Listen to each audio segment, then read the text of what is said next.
Time to keep programming. Oh, I see that made a new scene. Don't save that scene. We're sticking with main scene. Anyway, back to it.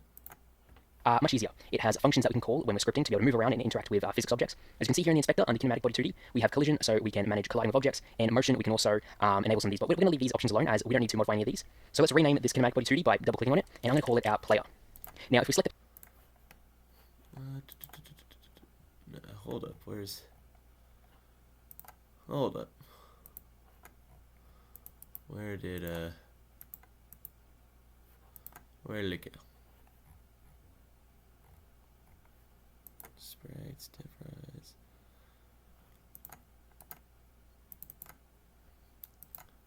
Did I not finish that?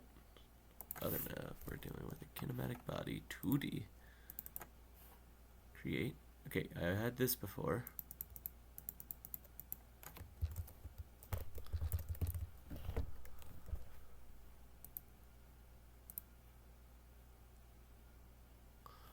Oh, so that made a main scene.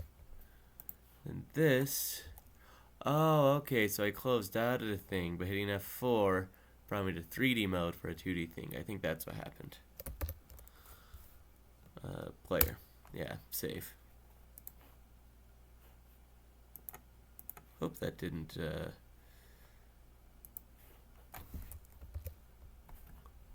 there a save as? Okay, well, who knows? player, right now there's nothing on screen to show that the player is there. So we need some sort of sprite to be the visual representation of this player. So inside our sprites folder, let's drag in the player underscore idle PNG into the scene here. And as you can see, it creates a brand new node, which is a child of player. So whenever this main player node moves around, this sprite will follow it. If we delete this player node, this player sprite node will also be deleted. Whatever happens to this main node also happens to the children. To the children.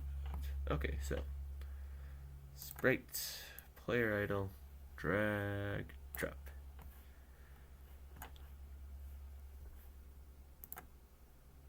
Look at that. Why are the colors inverted? Like looking at this thing, but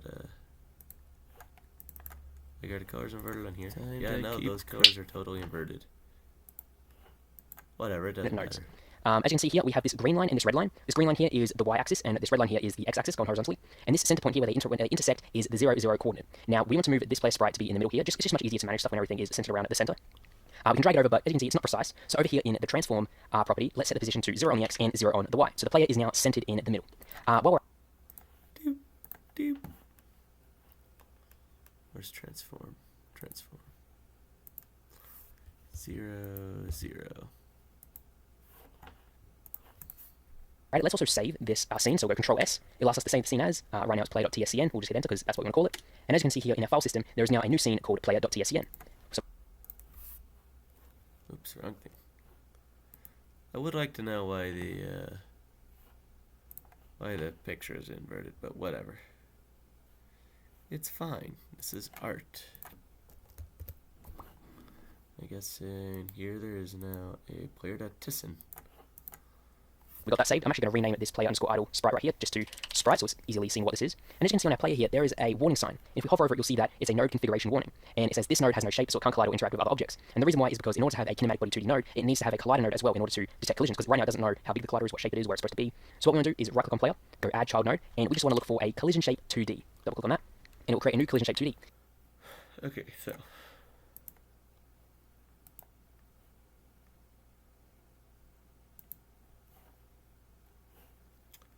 child node, right? That's what he said. Click on player, go add child node, and we just want to look for a collision shape 2D. Collision shape 2D.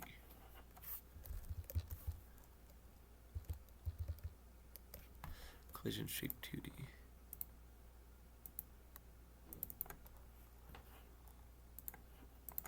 Double click on that, and it will create a new collision shape 2D. So let's select our collider shape 2D here, and in the inspector, we want to give it a shape to pretty much say what does this collider look like. So here in shape, click on the arrow, and we're going to select new rectangle shape 2D. It will create a rectangle. Click on an OBS.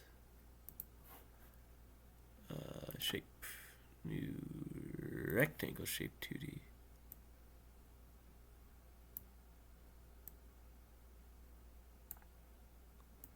Presumably we want this to match.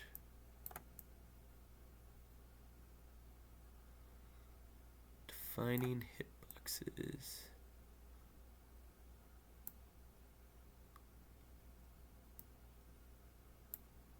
Hold up. So it does that. Okay, let's just center this at 0, 0. Okay, can I scale 2, 1? Nope. 0. No, 0 is gonna break it. 1, 1. Does that mess with the scale?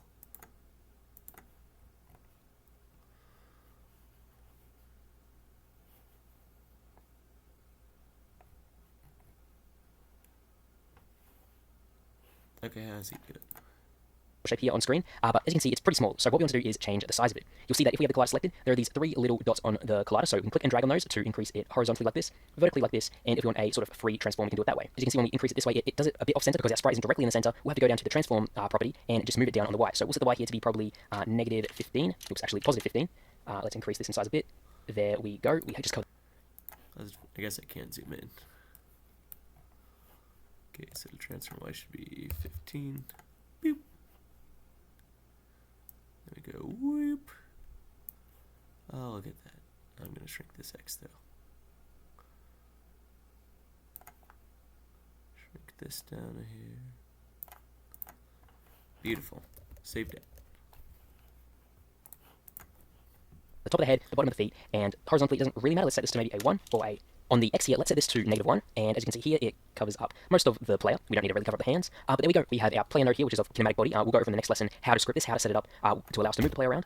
We also have the sprite node right here, which renders an image on screen, and a collision shape 2D, which gives us an idea on how we're going to collide with other objects. We've got our player node here, but as you can see, there is no scene here. We're not going to be adding anything else to this scene, because this player scene is only going to store the player. So we'll save that, and at the top here, we can click on main scene, and what we want to do now is drag this player.tscn into our new scene here. And as you can see in the hierarchy here, a player node has appeared, and this player node is an instance of the player scene. So if we were to go back to our player scene here, we'll save that, if we go back to our player scene here, and we make some sort of change, this instance over in the main scene will change as well. So we've got our player here, we can click to drag them around like so. We'll just keep them here for now, but if we save that, and then we click on the play button, it will say, please confirm there's no main scene selected. So we'll just go select, we'll select the main scene to be our main. Okay, let's not get too hard with ourselves.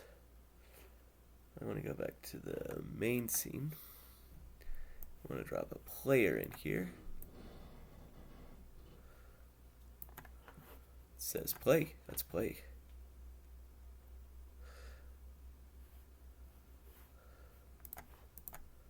Main scene, which is going to be the scene that launches at the start of the game. Hit enter, and it will boot up the game here. Select main scene. Well, don't worry, it's not recorded. Well, I mean, there's no player on it. Is that just outside where the camera's at? What if I do this? Ah, it's there. So the player is in this area. And as you can see, our player is now on screen in this little window here. Okay, we've got that all set up. Now, in the next lesson, we are going to add the ability to actually move our player around. Because right now, they don't really do anything. We can't move them around with the arrow keys. We can't jump. We can't do anything. So that's what we're going to be working on in the next lesson. So I'll see you all then.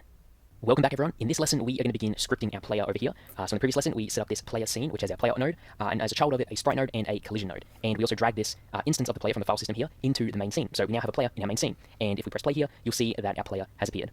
So I'm just going to click on the stop button up here.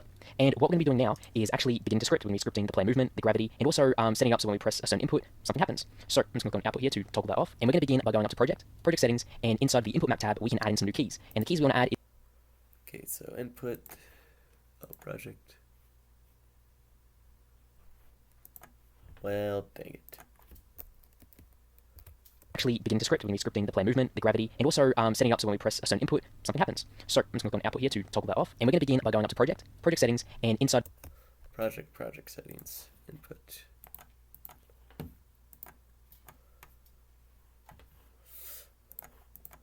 The input map tab, we can add in some new keys. And the keys we want to add is going to be the ability to move left, right, and jump. So up here where it says action, I'm going to create a new action, and this one is going to be called move_left. I can hit enter to add it, and as you can see, it's added here at the bottom. Let's also add in move_left.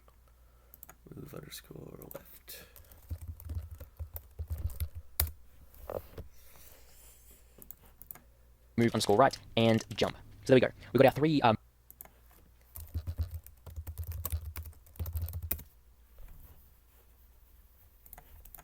movements or actions down here. Now to assign a key to it, all we need to do is click on the plus over on the side, select key, and then we need to just press the key on our keyboard to pretty much whatever we want it to be. So move left is going to be the left arrow key, we can hit OK. Move right is going to be the right arrow key, we'll hit OK, and jump is going to be the up arrow key, and we'll hit OK. We've got 3 inputs right.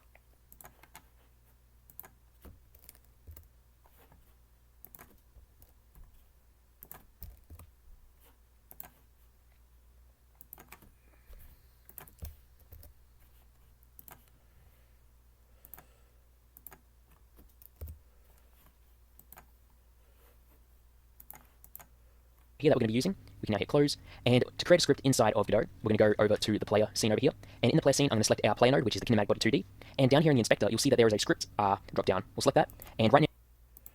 Okay, so close out of that, go to player, my player node here, there's a script button. Now we have an empty script, and the thing about nodes is that each node can hold a script. You can only hold one script, but every single node has the ability to hold a script. So if you do want this player to have multiple scripts, you will have to create multiple nodes for the player. So I'm just going to click where it says empty here, and then go new script. It'll ask us to create a new script and attach it to the node. By default, it calls the script whatever the name of the node is, so that's player. We want our script to be called player, so we'll just hit on create right here. As you can see here, Let's just go with default.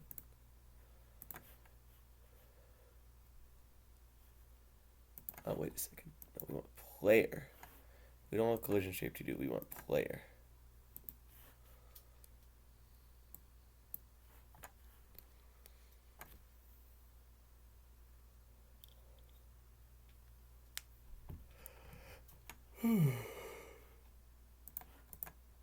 in the file system, it's created a new asset, player.gd, which is the file extension for a Godot script. And over here in the middle, you'll see that this panel has changed over to the script tab. And what we see here is the scripting interface. In the middle here, we have the ability to enter.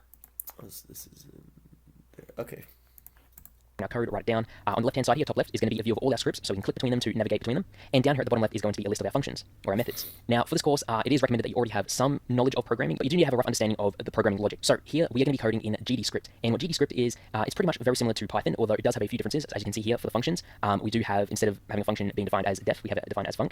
And just a couple other differences, which I will go over as we continue. So right now, we have a function pre-built for us right here, and all this is the underscore ready function. And a function is just a block of code, which we can call. So if you do want to have repeated code that you don't want to be writing out every single time you want to do something, you can put it inside a function and just call that function. So the underscore ready function is built into Godot, and this actually gets called straight away once the node is initialized. So once the node is created inside of the game, then this ready function gets called once. So this is good for if you want to initialize some values or find certain objects in the surrounding scenes that you might want to use later on. But for us now, I'm going to delete everything except for the extends kinematic body 2D. And what this means.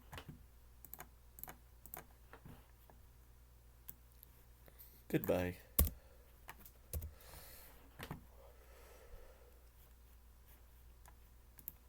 I could probably close out of Steam. Oh, no, crap. I didn't want to close Steam. I just meant to, like, close the window. Dang it, you. Steam. Close that. It's not that difficult.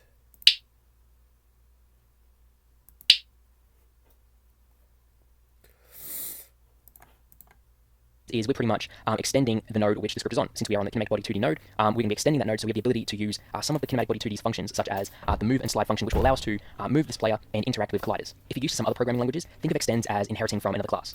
So we've got our blank script right here.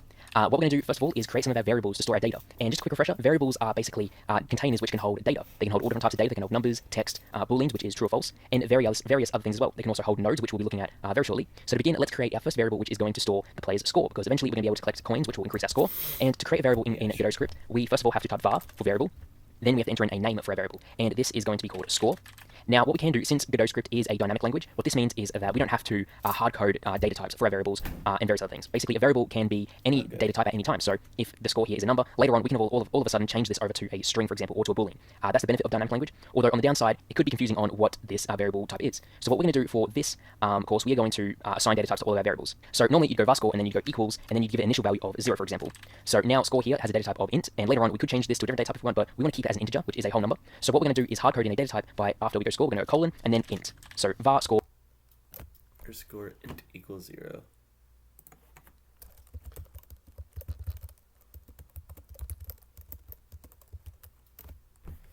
No semicolons. or colon int equals 0. We'll have a variable called score. It's of type integer, and we are giving it a predetermined value of 0. Now, along with this, we also need a couple more variables. This is going to be for our player's physics. So first of all, we'll have var for speed, and this is going to be an integer as well of 200. Let's have another variable for the jump force. So this is going to be the force that gets applied vertically when we jump. This is going to be of type int, of course, as well, and this is going to be equal to 600. So we've got speed. So speed 200.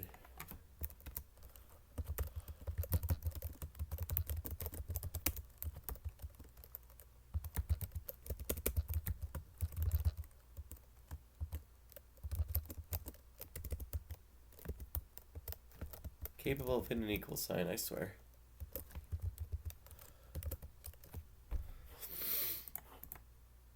Jump force, and now we need gravity because we do want gravity to be applied downwards to our player. So we'll go var gravity int equals 800. And of course these values can be tweaked later on if you want to change them. You can totally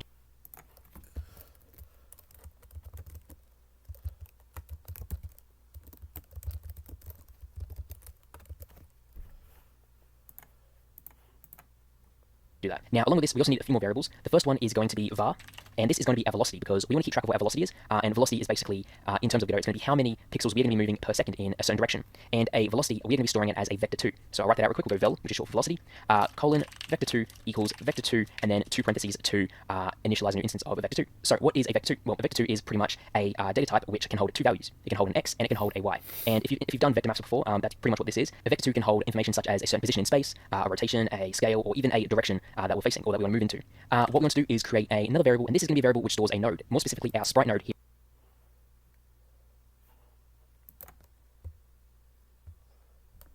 So it's var vel vector2 vector2.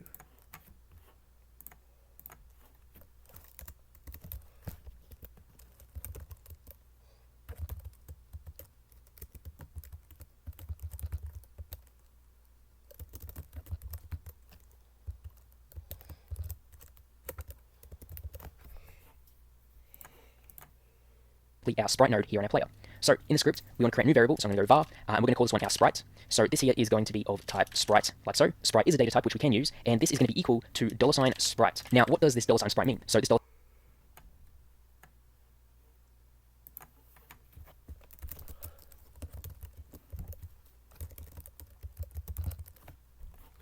capitalizing everything?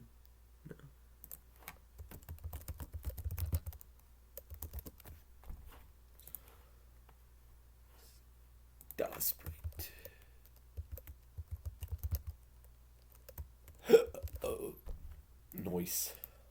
sign's pretty much saying, okay, I want you to look through all of our children nodes here and find the node of whatever type is after the $sign, which is sprite. So this sprite variable here is going to be a reference to this sprite node. And what that's going to allow us to do is modify this sprite node. So more specifically for our case, what we're going to be doing on our sprite node here is we are going to be enabling or disabling the flip h value right here to determine which way we are facing. So if we're moving left, flip h is going to be true. If we're moving right, flip h is going to be false. In the next lesson, we're going to continue by moving on to setting up the actual physics, setting up the actual inputs, and moving our player around. So I'll see you all then in the next lesson.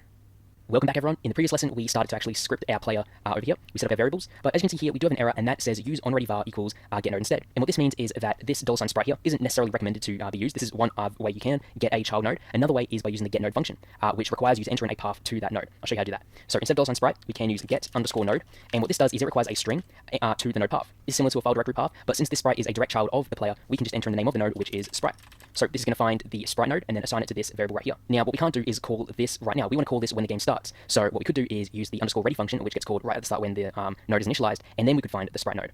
Or what we can do is add on a little thing before var here called onReady. And what this onReady word does is pretty much means when the game is ready, or when the node is ready, once the node's been initialized, then this variable here will find the node of sprite.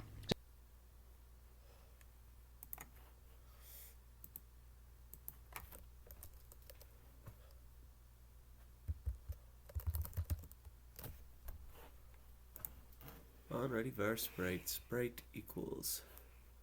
Now he did before sprite To use onReadyVar equals getNode instead. And what this means is that this $sprite here isn't necessarily recommended to be used. This is one way you can get a child node. Another way is by using the getNode function, which requires you to enter in a path to that node. I'll show you how to do that. So instead of $sprite, we can use get_node, and what this does is it requires a string to the node path. This is similar to a file directory path, but since this sprite is a direct child of the player, we can just enter in the name of the node, which is sprite. So this is going to find the sprite node and then assign it to this variable right here. Now, what we can't do is call this right now. We want to call this when the game starts. So what we could do is use the _ready function, which gets called. Fine, we'll do getNode == sprite. Or maybe I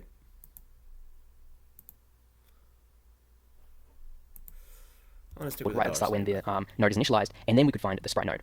Or what we can do is add on a little thing before var here called onReady. And what this onReady word does is pretty much means when the game is ready, or when the node is ready, once the node's been initialized, then this variable here will find the node of sprite. So this is just a good way if you want to basically find a node in the scene or find a node in the game, because you can't do that before the game has started. You can't pre-compile something like that. So that is where the onReady property attribute comes in handy. Okay, so what we're going to be doing now is basically implementing the ability for our player to move around and jump and have gravity applied to them. And this is going to be done inside of the func_physics process function. And you should see that it pops up automatically. We can hit enter. And this is a function that is built into Godot, more specifically built into the kinematic body 2D here. And what this does is this gets called 60 times a second. And it also has a delta parameter here, which we'll go over in just a bit. Now, this function here, Func physics process delta. Beep. Func. Okay, what did he do? Okay, we're calling function physics process delta.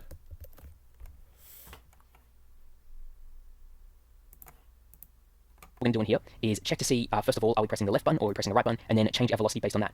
So at the start, we first of all want to set our velocity on the x value to be 0, because we don't want to be able to press left mouse button once or left. We don't want to press left arrow key once and then have the player keep on moving left. We want to stop once we're no longer pressing the button.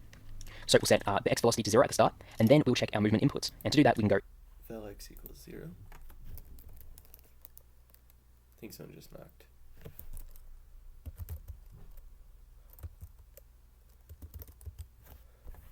Now you do vel x or vel dot x velocity dot x equals 0. if, and to check if an action has been pressed, we can go if input dot is underscore action pressed. Now there's a couple here. We have just pressed, which gets called on the first If input is frame this action has been pressed down. Just release gets called on the frame that the action has been released, and is action pressed gets called every frame that this action is being held down. So, and as you can see then, we if input dot is action pressed. If input dot is action. Okay, let's see here again. Input dot is action pressed. What about casing here?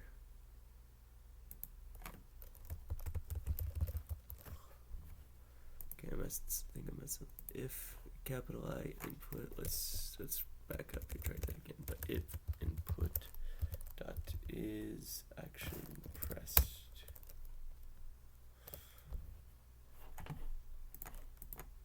have a bunch of different actions we can select. Select move left, and then at the end of the if statement, you want to put a colon to basically define that this if statement is done, and we're now going to execute code that is going to be called. Yep. Move left. If input dot is action pressed, move left colon. Now it's going to give another child here.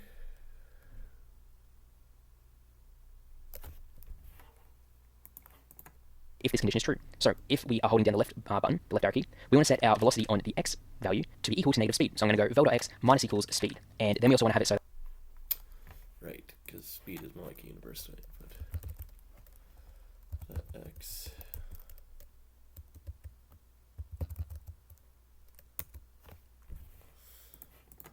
that if we're holding down the right button, we are moving positively. So we can go if input dot is action pressed, move right, then we want to go vel.x plus equals speed. Okay, so we've got this vel.x value here, which we If input dot is action pressed, move right, vel.x plus equals speed. And before he starts,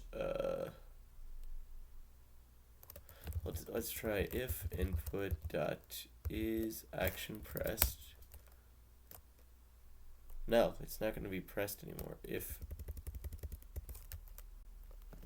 that's an is action just pressed, that'll be jump. That'll be vel.y.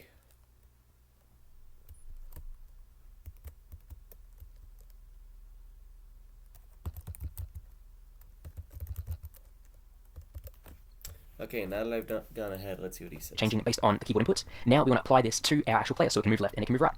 And there's a very handy function inside of this kinematic 2D, this kinematic body 2D here, which is called move and slide. And to do that, we can just go move underscore and underscore slide. And we need to give it two variables, two values. We need to give first of all a velocity, so we'll just send over the vel for velocity.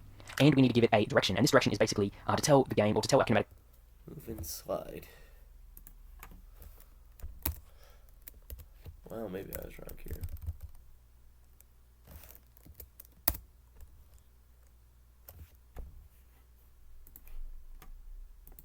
body which direction is the floor pointing, because this is how it takes into consideration whether or not we are standing on the ground or if we're in the air. So since the ground is going to be below us, the ground is pointing up, we can go vector2 dot up, and vector2 dot up is a pre-built function. velocity vector 2 dot up. Vel, comma, vector 2 dot up.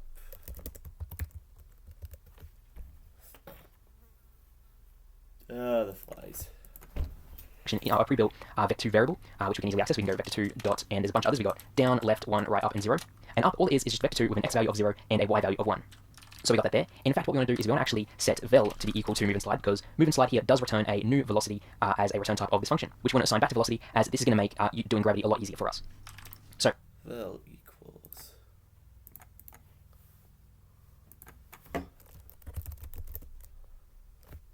Okay. Well, I got my idea there, but I'm going to go ahead and get rid of that. We'll just stick with the thing for now.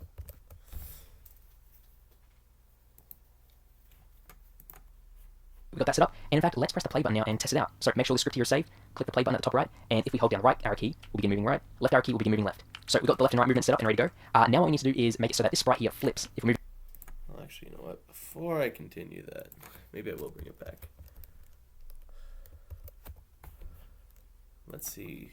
So this should play nicely here, left, right. I like how he jumps down.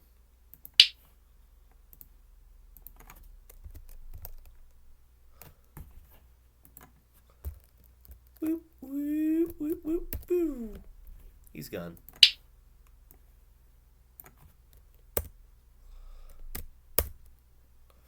Okay. Moving left, we want the sprite to be facing left, and since we're moving right, we want to be facing right when we're moving right.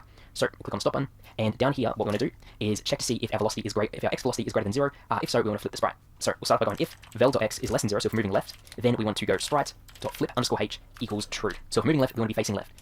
If vel.x is vel.x less than 0.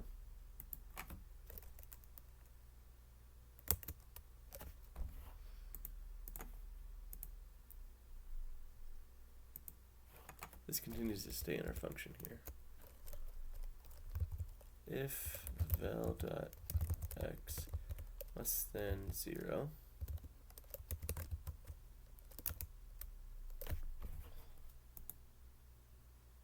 sprite.flip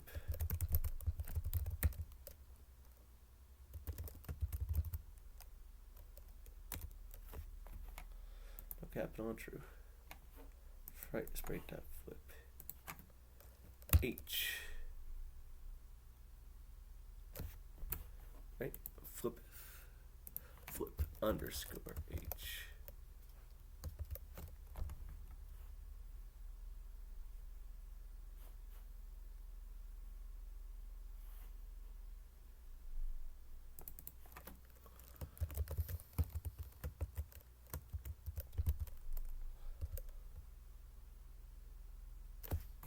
I'm gonna run it anyway. Let's see what happens. It crashed.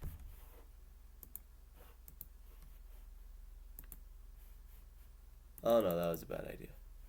Stop. Kill it. Then we can just do elif, which is else if, and this is going to be else if vel.x is greater than 0, then sprite.flip_h equals false, like so.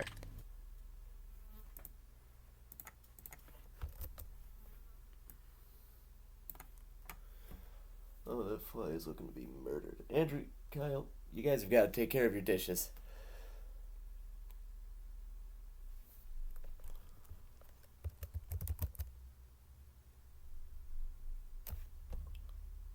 Maybe it is just Sprite.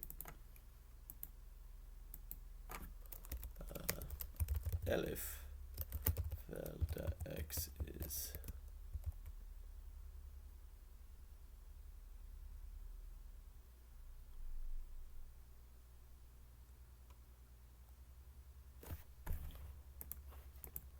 Okay, so we can press play again and test this out. Sprite.flip_h equals false.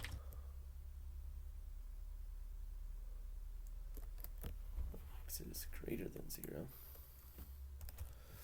But wouldn't I just be able to say else it's false?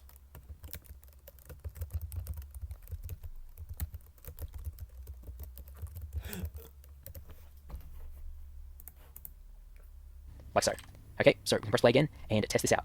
As you can see, here we go. Does it play nicely? dang it thing.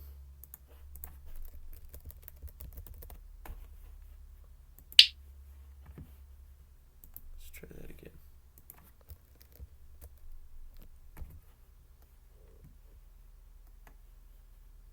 It crashed. So, where could my issue be?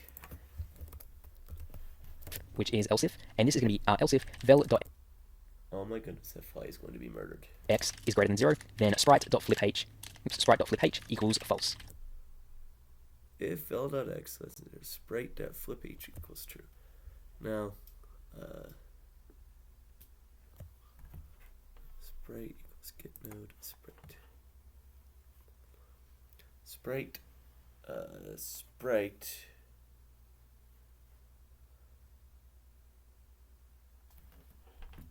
vel. Now license in vel.x or just vel? No. Vector 2 dot up. Like so. Change literally nothing. Profit. It crashed. What if I go left? Nope. It crashes in both instances.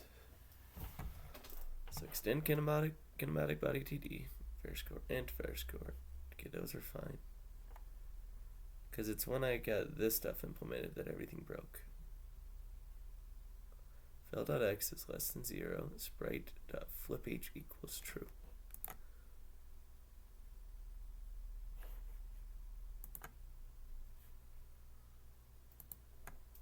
Elif vel.x is greater than 0, sprite.fliph equals false. Elif.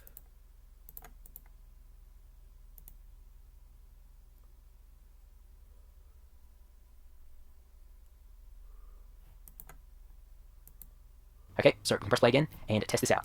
As you can see, here we go. When we move left, our sprite looks left. When we move right, the sprite looks right. Okay, we got that all set up. Now we can just do elif, which is else if, and this is going to be else if vel.x is greater than 0, then sprite.fliph equals false. Okay, now. Okay, that's lowercase sprite. So modify sprite.fliph.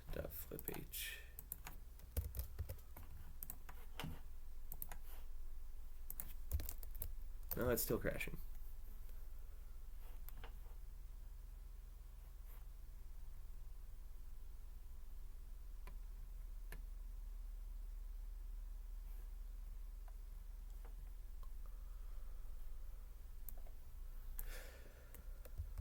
Oh, shoot.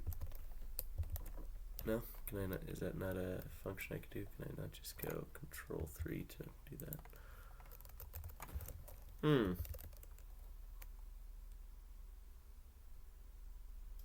This fly deserves to die.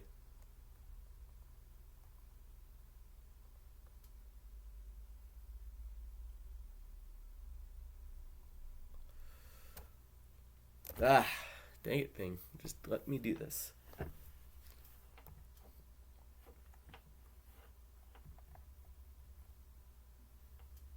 Vel equals, okay, is it vel equals move and slide vel vector 2 dot up. Okay. And are these children of the thing? Yes, if vel.x is less than 0. If vel.x is vel.x is less than 0, sprite.fliph equals true. Now if vel.x is greater than 0, sprite.fliph equals false.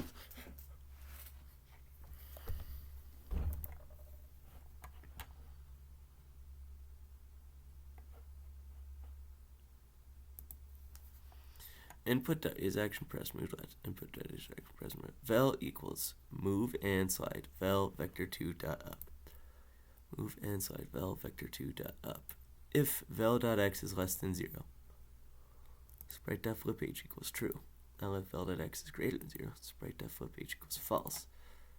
Like so. Okay, so we can press play again and test this out. As you can see, here we go. When we move left. But it's not working. It just crashes. Errors. Node not found. Sprite.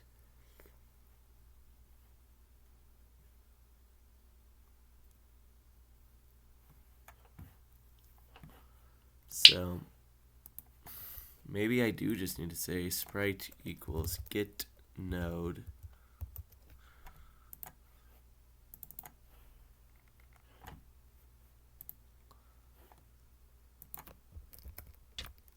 And this is going to be else. sprite, quote sprite. But it wouldn't be that, it would be player idle. Does that fix my issue? Yes, so it was an issue with that.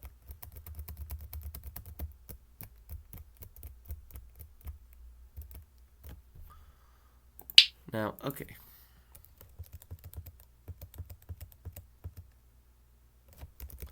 Dollar player idle.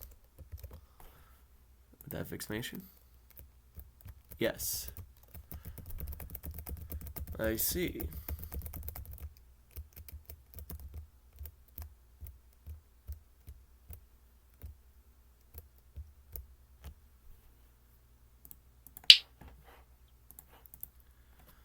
vel.x.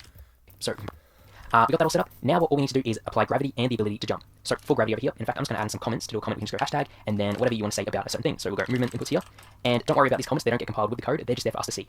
We'll then go hashtag applying the velocity. And over here, we'll go sprite direction. Yeah, okay, we'll comment code.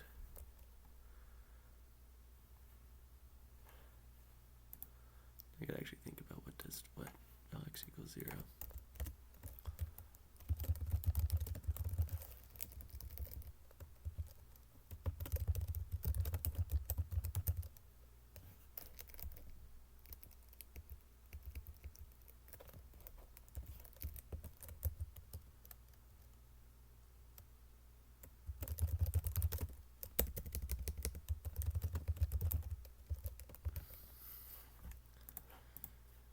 Now what we're going to do is gravity. So for gravity, this is going to be pretty straightforward. We're just going to get our y velocity and add on the gravity multiplied by delta. And what delta is pretty much the distance or the time duration between each frame. So since this physics process is being called 60 times a second, this delta is going to pretty much be 1 divided by 60. A very small number, but this is going to convert this into a time frame of seconds of pixels per second rather than pixels per frame, which is what we want in case there is some varying...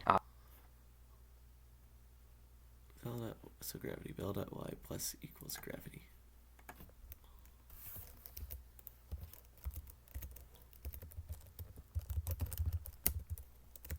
Totally inconsistent on this, but that's fine.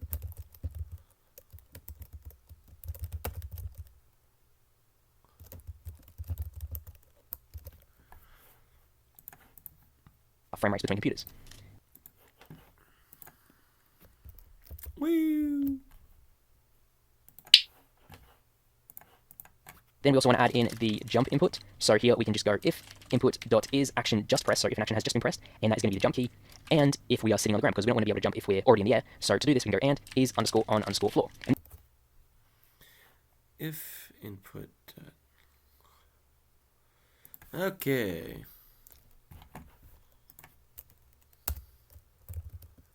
If input dot just in pet in input dot is action just pressed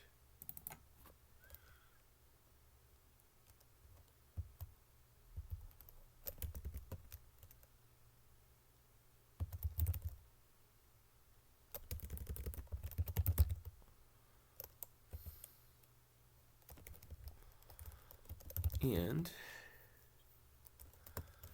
okay, so if we hit the jump button and is on floor,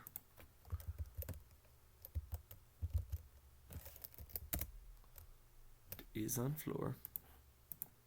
this is another built-in function with Godot with the kinematic body 2D here, and this returns true or false to whether or not we're standing on the ground. Go colon. So if we're on the ground and we just press the jump button, then we want to go vel.y minus equals jump force. Now when we press vel.y minus equals jump force.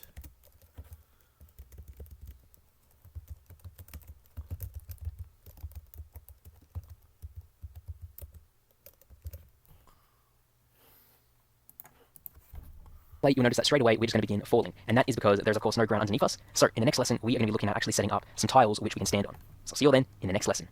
Welcome back, everyone. In the previous lesson, we finished scripting our player, or we finished scripting the movement aspect of the player. So we can move left, right, we can jump, but we actually just fall off screen, and we can't actually jump just yet because we don't have anything to stand on. We don't have any ground we can stand on. So in this lesson, we are going to be creating the tile. And this tile node is going to have a sprite for the visual, and it's also going to have a collider because we need to be able to collide with this sprite. And this is going to be created in a brand new scene, and then we can have multiple instances of that scene in our main scene right here. So let's go scene, new scene, and we're going to go other node for our root node, and this root node is going to be of type static body 2D.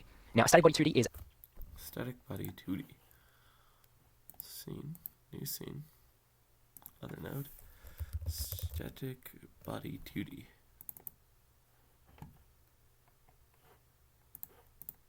A physics node, and this is pretty much just a static physics node. It doesn't really move, it doesn't have a velocity, it doesn't have gravity, it doesn't have any of those physics properties applied to it, but it is good if you just want a solid object that you can collide with. So I'm going to rename this here to tile. I'm going to go Control S to save it in our main project folder right here.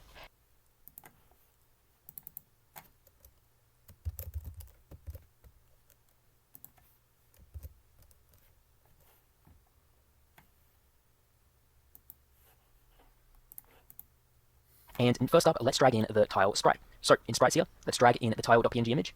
I'm going to rename this here to our sprite, and I'm going to set the position, the transform position to be 0 and 0 on the x and y. So it's in the center here. That makes sense.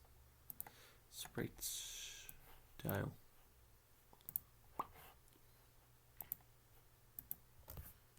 Zero.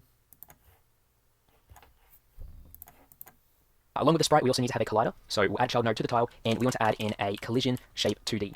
We'll set the shape here in the inspector to be a new rectangle shape. And if we select the new rectangle, collision shape 2D.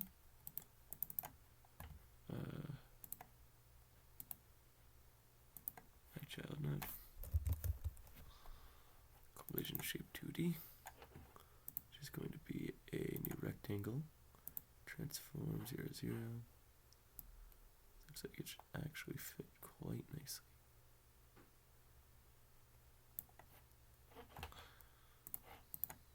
shape here, it pops up with some properties such as extents. And the extents here are pretty much the bounds of which this collider fills. So for the x, I'm going to set it to be 32, and for the y, that'll be 32 as well. So here you can see that it fills in the entire area of our sprite. You can save that, and that's pretty much the tile done. It's not really a complex object. We're not going to have any script attached to it. So we can go to the main scene now, and I'm going to drag in the tile. Oh, is that it? Wow. I can go to back to main scene. Tile. Whoop. Tile. Can just like whoop. No, I can't copy it.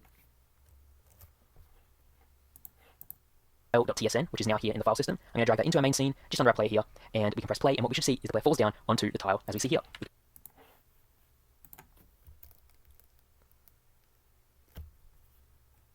Why did my tile fall with it?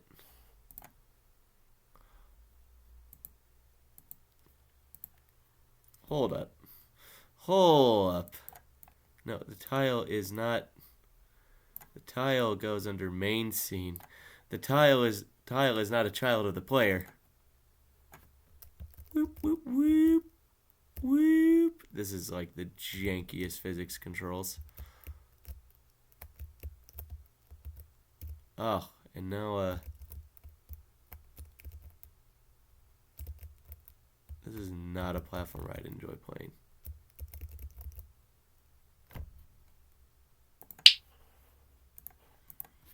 To move left, right, we can jump now that we're on the tile. We can't jump multiple times in the air, and if we fall off the tile, we'll fall down below the screen. So what we can do now is actually just begin to create our level. You can set this up in whatever way you want, but I will show you a few tips that will help you along the way. So we've got our tile here, and you might, of course, want to have tiles next to each other. So what you can do is you can go Control D to duplicate and drag that out. But as you can see, it's kind of hard to have these tiles match up together. That looks like it is, but you zoom in, there's still a little gap. It's pretty hard to eyeball this sort of thing. You can go into the transform property here and modify these values individually to figure out where they should be, but that's kind of complex. So what I'm going to do is show you how to turn on snapping. So here in the main scene, or in the middle panel, at the top here, we have various different tools that we can use. We, of course, have the move tool, or the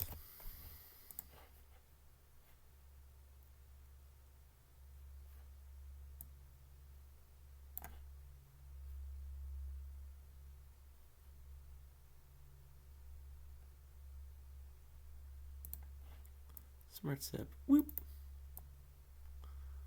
Whoop. Duplicate. Said duplicate. Only duplicate one thing at a time. Control duplicate.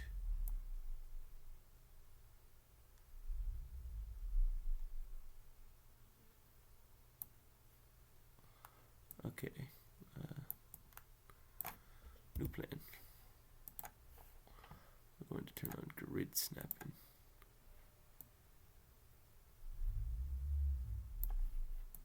They're still working on that. That's amazing. Whoop. Whoop. Whoop. Whoop. It's a Minecraft style tile. Now let's see. I should be able to run along this, but it should stop me when I hit that.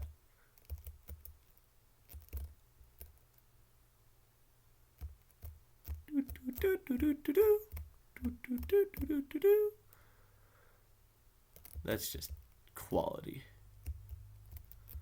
But it's a silky smooth 60 frames per second.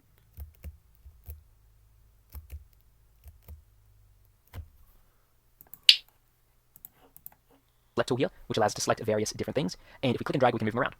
Now, if we click on these four arrows here, this will toggle the move tool, which is basically the exact same thing as this little hand pointer. So in 2D, it's not really that different. But this rotational tool right here, if we click on it, rotate mode, we can click and drag to rotate it around the pivot point. This scale mode over here allows us to click and drag. We can scale on each axis, or we can just click and drag to scale however we want. We can hold shift to scale uniformly, and yeah. Apart from that, that is all we really... Does that also affect? So what affect?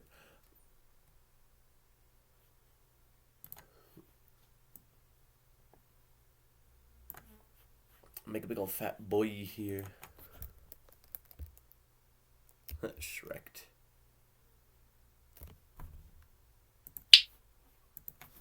Beautiful. Now undo that. Really need to know on this panel here, apart from, I'll switch back to the select tool, apart from this one here, which is use grid snap, shortcut shift G. So we can select that, and as you can see here, it all of a sudden changed the background here. Now when we click on one of our things, you'll see that it snaps to the grid, which is pretty good. We can move it around, we can snap it, say here, we can select this one, and it snaps automatically in place.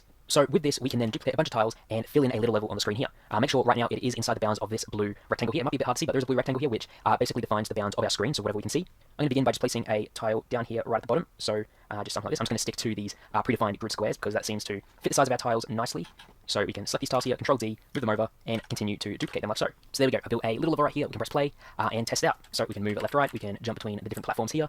We can go down, and you see that it's pretty smooth. We've got smooth movement. The jumping's pretty smooth. We can collide with all the different elements here in the scene. Well, we can't fit up there. Might need to modify that a bit. So yeah, this overall is the basics for the platformer complete. Now from here, we can add in various different additional elements, such as collectible coins, so we can have a score that goes up, and as well as some enemies, which are going to be objects that can move left and right, or can move from one position to another position, and if we happen to collide with it, then the game will reset. So in the next lesson, we're going to begin working on creating our enemies. So when they hit us, the scene will restart, and that's just going to be something that we can add in and make this platform a bit more exciting. So I'll see you all then in the next lesson. Wait, why is...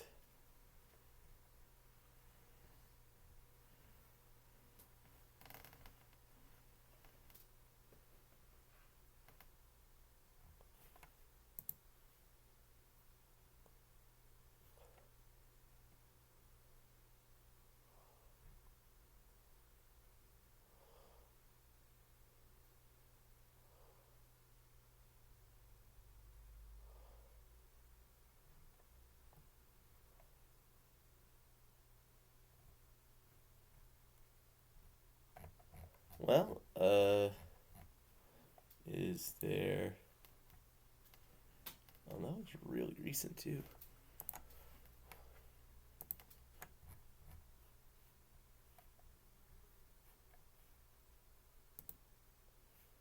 Tile object.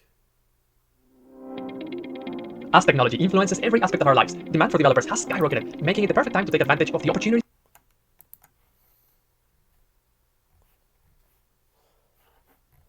Is that the end of this tutorial?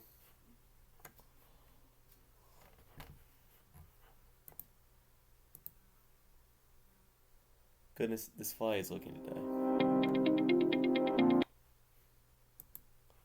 Yeah. So that's as far as they go.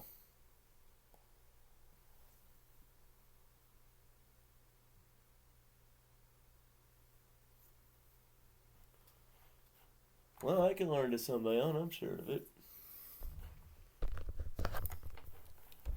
It's like we can make a, I have the wrong tool out right now. No.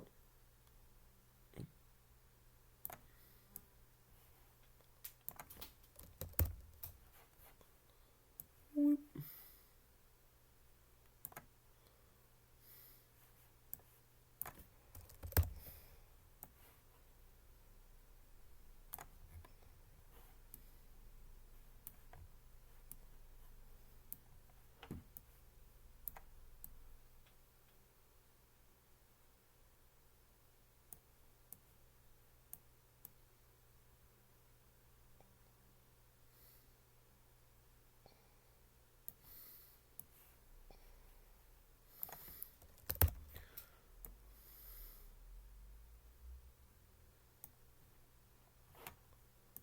Whoop. Woo. Now this guy can totally go off the screen. So somehow I want to learn how to set collisions with that.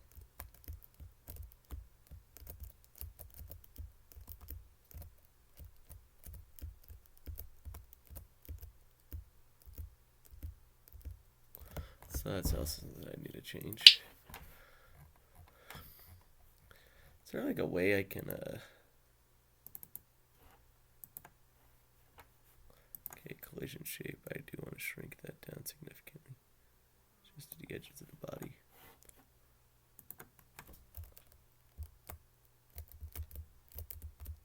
That is much better.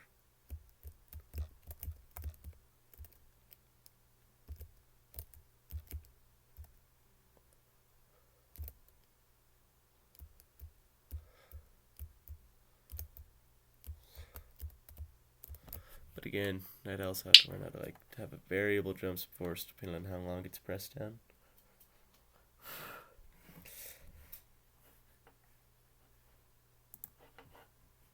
Welcome back, everyone. In the previous, we're going to have a collider. And yeah, that's where it went. No more of those things. Welp.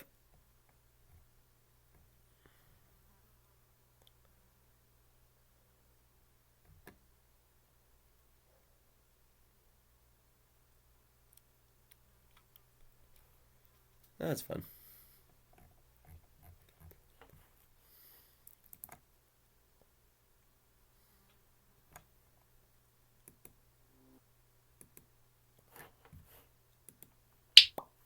Close that. We'll go ahead and save. And we're gonna call that good. Alright. Time to learn some more later today.